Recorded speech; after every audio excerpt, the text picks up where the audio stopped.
The final move a narcissist makes only comes to light when they truly understand that they no longer have any claim over your mind. When a narcissist realizes that you have stopped being a person they can easily control, a shift happens within them. They do not feel proud of the progress you are making. They do not offer respect for your personal growth.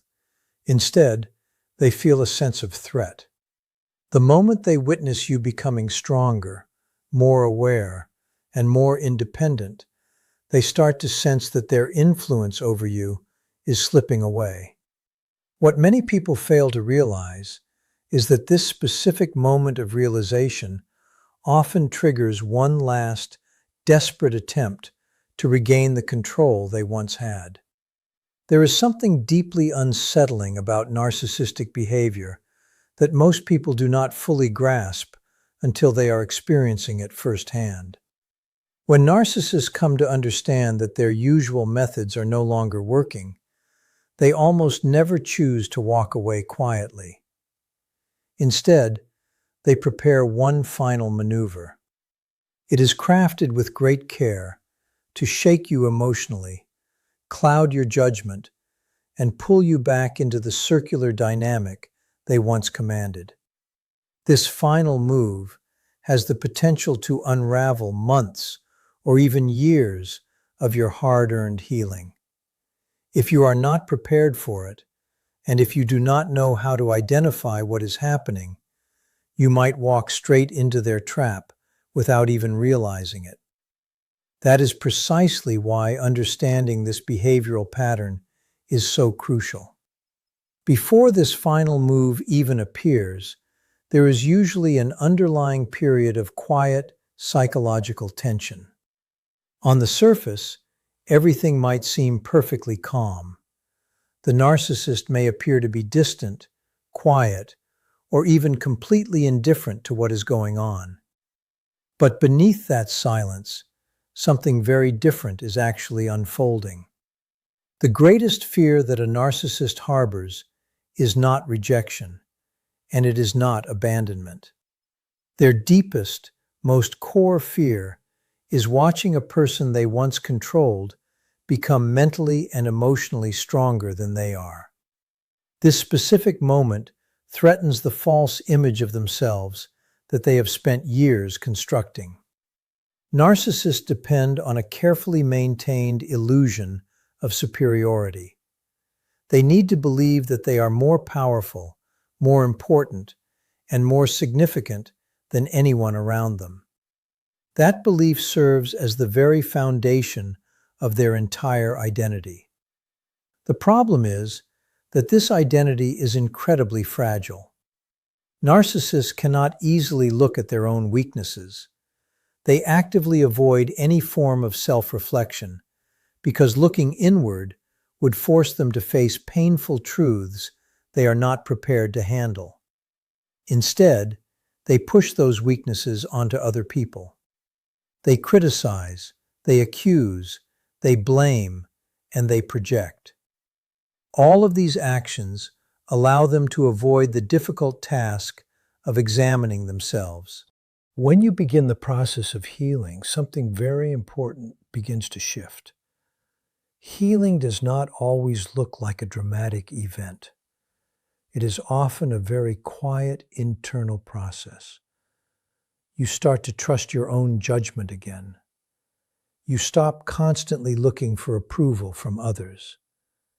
You stop feeling the need to explain every single decision you make to someone else.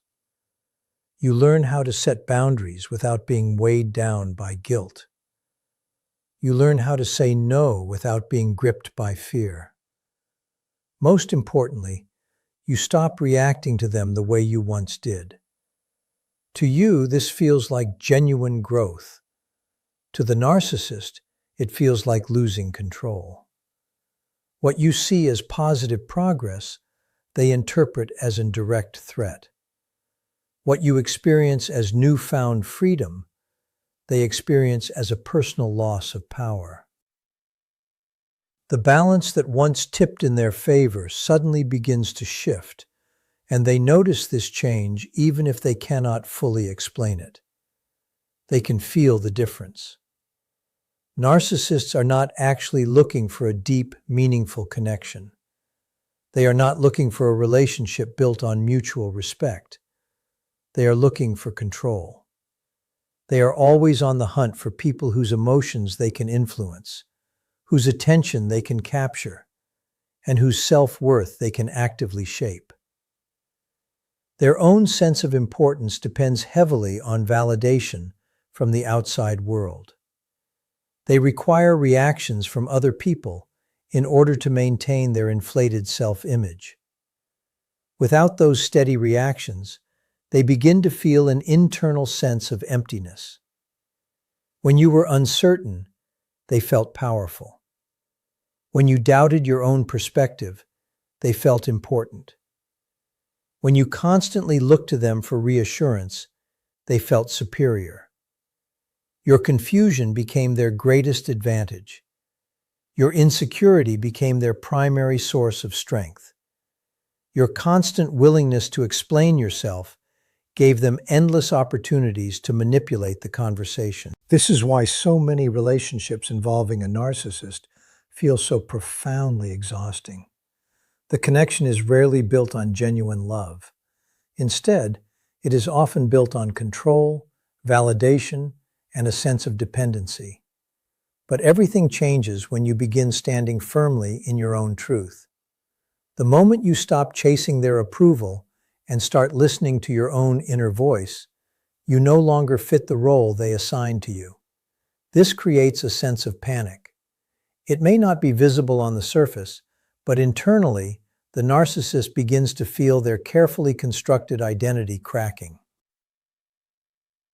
You are no longer predictable. You are no longer easily influenced. You are no longer afraid of their anger, their silence, or their disapproval.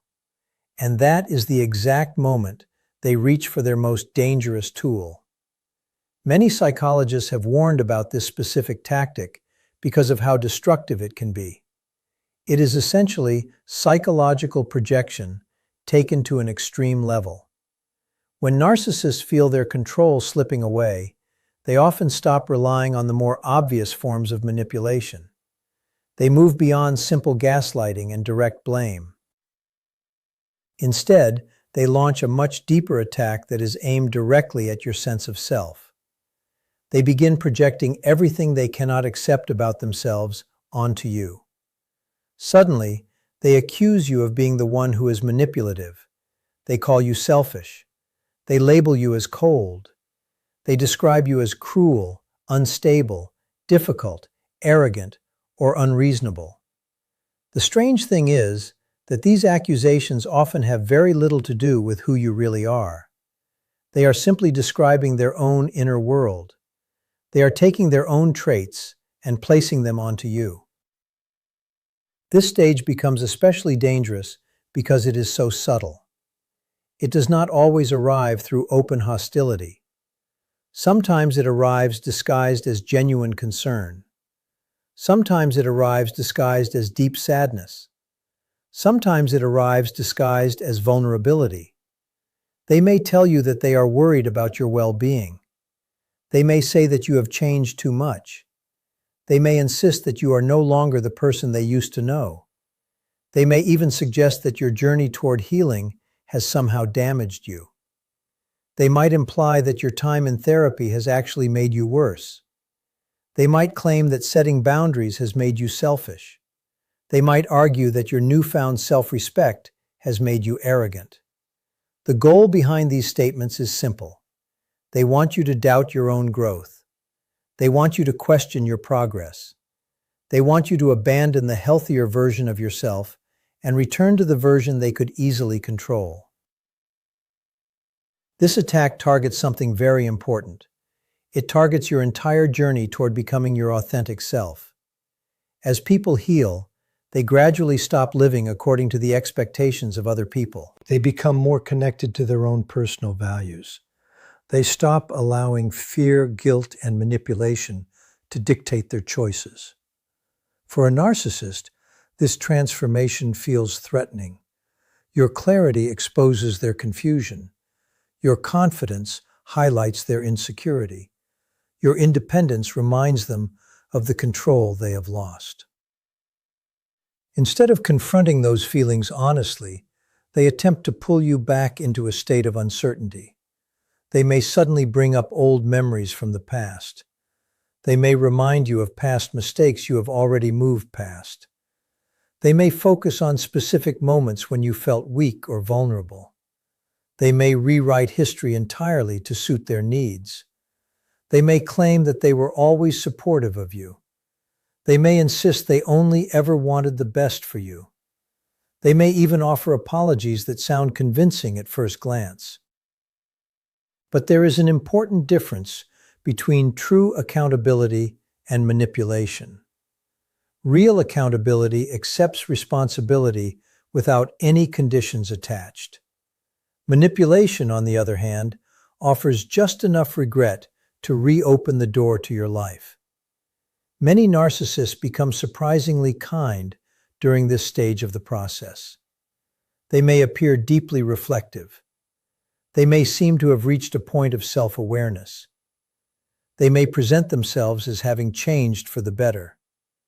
But very often, this is not genuine growth. It is bait. They are testing to see if you still doubt yourself enough to come back to them. They are testing to see if your boundaries are actually real. They are testing to see if they can still influence your emotions. If you begin defending yourself again, they feel encouraged. If you begin explaining yourself again, they feel empowered. If you become emotionally reactive again, they feel that their control is returning. That is why this final trick can be so incredibly effective. It targets your emotions instead of your logic. You may start feeling guilty. You may feel responsible for their pain. You may wonder if you really have changed for the worse, as they claim. You may question decisions that once felt perfectly clear to you. You may even find yourself missing a version of the relationship that never truly existed in the first place. This sense of confusion is exactly what they want. However, awareness is what ultimately protects you. Growth often appears threatening to people who benefited from your self-doubt. It is important to remember that healing does not make you heartless. It simply makes you clear. Boundaries do not make you a cruel person. They make you a healthy one. Self-respect does not make you selfish. It makes you a balanced individual. The moment you recognize projection for exactly what it is, it begins to lose its power over you. When you understand that their accusations are merely reflections of their own internal struggles, you stop absorbing them as if they were the truth. When you stop accepting responsibility for emotions that do not belong to you, the manipulation begins to lose its grip. When you stop defending yourself against their false accusations, the cycle finally begins to break. You are moving toward a space of your own, where their influence no longer dictates your reality. This is the path to freedom. And by recognizing these patterns, you are ensuring that your healing remains intact and your future remains your own. Narcissists rely heavily on confusion because clarity is their greatest weakness. They depend on emotional reactions from you, which means that maintaining your calmness actually weakens their influence. They thrive on endless arguments, so refusing to engage in that cycle removes the fuel they need to keep going. This is exactly why the narcissist's final move often feels so dramatic to you. It is not a sign of strength on their part. It is a sign of pure desperation. They are fighting a losing battle to preserve an identity that was built entirely on control. They are fighting to avoid having to look at their own reflection and acknowledge the truth. Your calmness feels threatening to them simply because it cannot be manipulated. Your silence feels dangerous to them because it cannot be controlled. Your confidence feels like a threat because it no longer depends on their approval. None of this growth makes you cruel. It is just clear evidence that you have outgrown the specific role they once needed you to play. And once you truly understand that, something remarkable happens. You stop trying to convince them of your worth. You stop trying to prove that your intentions are good.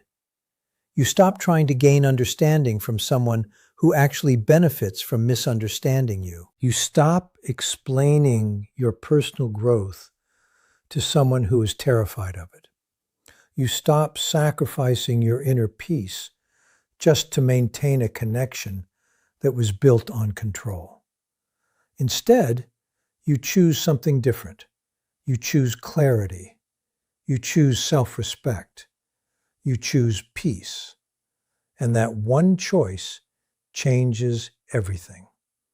The truth is that real strength does not come from controlling other people.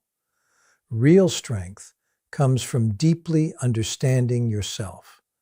It comes from integrating every part of who you are into a whole. It comes from standing firmly in your own truth, even when other people try to distort it. When you continue to move forward without getting sucked into the narcissist's final manipulations, you complete a cycle that they simply cannot follow.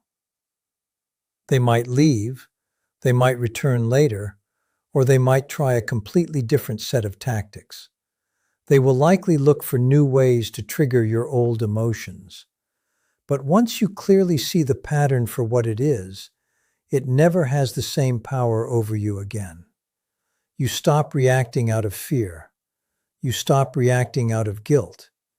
You stop reacting out of confusion. You start responding from a place of awareness. Awareness changes everything because it allows you to recognize manipulation before it ever reaches your heart. Awareness allows you to see projection for what it is before you mistakenly accept it as the truth. Awareness allows you to stay grounded in reality even when someone else is working hard to distort it.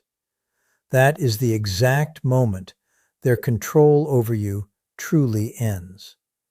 It does not end when they finally leave. It does not end when they apologize.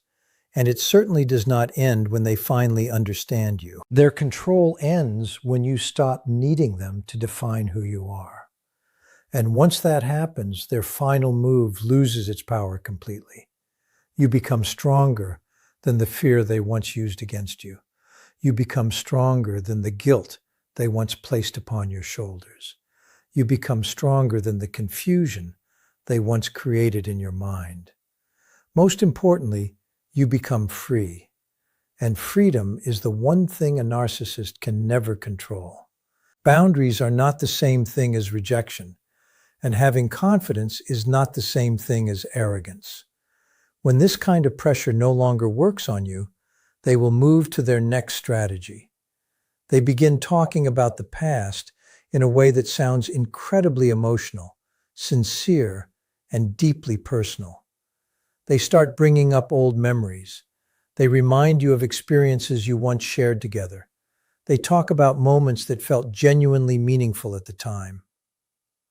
They will tell you that they miss the way things used to be. They say you smiled more back then. They claim that life felt much easier before you started focusing on yourself.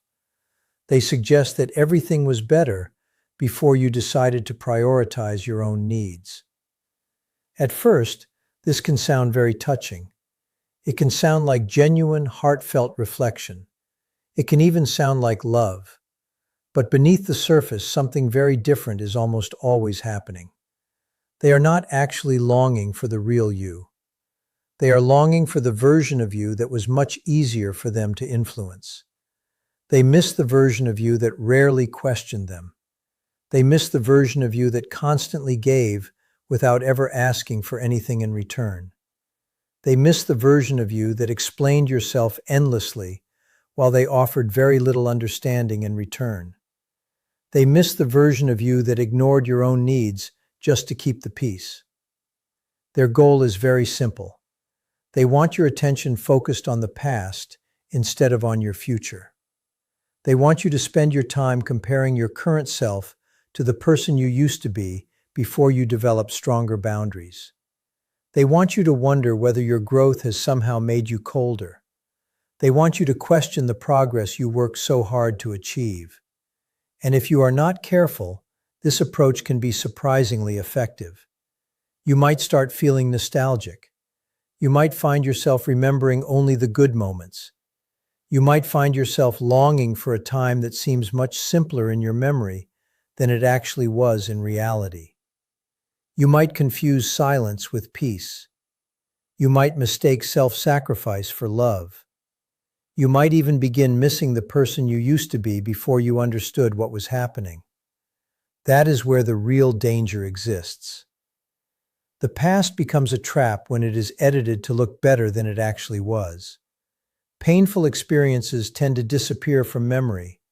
Unhealthy patterns become blurred. What remains is a polished version of events that encourages you to return to something that was never truly healthy to begin with. But the most unsettling part of this entire process arrives when this nostalgia strategy fails. When criticism no longer affects you and nostalgia no longer pulls you backward, they change their tactics once again. Suddenly, they appear vulnerable. Suddenly, they seem overwhelmed. Suddenly, they look exhausted, defeated, confused, or emotionally broken. And the timing of this is rarely accidental. The moment you finally begin standing strong is often the exact moment they appear to need you the most. They understand your heart well. They understand what makes you care. They understand exactly what creates feelings of responsibility inside of you. They understand how deeply you value helping others. They understand your compassion, and they know exactly how to use it against you. Without warning, there is a crisis. Something has gone wrong. A sudden problem appears. There might be emotional distress. There might be financial trouble. There might be family conflict. There might be loneliness, fear, uncertainty, or personal chaos. The details change, but the pattern stays exactly the same. The stronger you become, the more urgent their situation suddenly seems. This is one of the most powerful forms of manipulation because it targets your best qualities. It targets your empathy. It targets your kindness. It targets your natural desire to support people who are struggling. They want you to believe that protecting yourself means abandoning them. They want you to feel guilty for putting your own well-being first. They want you to believe that maintaining boundaries is somehow selfish. As a result, they create a situation where you feel trapped between two choices: either continue your growth or rescue them from their discomfort. Many people do not realize how often this pattern repeats itself. Sometimes the very problems they need help with are problems they helped create themselves. They make destructive choices. They ignore their own responsibilities. They create unnecessary chaos. They avoid accountability at all costs. Then, when the consequences finally arrive, they turn toward you. They ask for support. They ask for understanding. They ask for your patience. They ask for a sacrifice. And while it may appear that they simply need help, there is often something much deeper happening underneath. What they truly want is reassurance. They want reassurance that they still matter more than your boundaries do. They want reassurance that they still have access to your time, your energy, your attention, and your emotional resources. Most importantly, they want proof. They want proof that your limits are not actually real. That is why they ask for things you clearly said you would no longer do. They request favors that cross the boundaries you established. They push for closeness after you asked for distance. They seek access after you created space. The requests are usually presented very carefully. They describe them as small, temporary, harmless, or reasonable. They tell you it is only this one time. They insist that the situation is different. They explain that nobody else understands them like you do. They suggest that helping them now would mean everything. These words are not random. Every exception you make weakens your boundaries. Every compromise you agree to opens the door wider. Every emotional appeal creates another opportunity for them to regain control.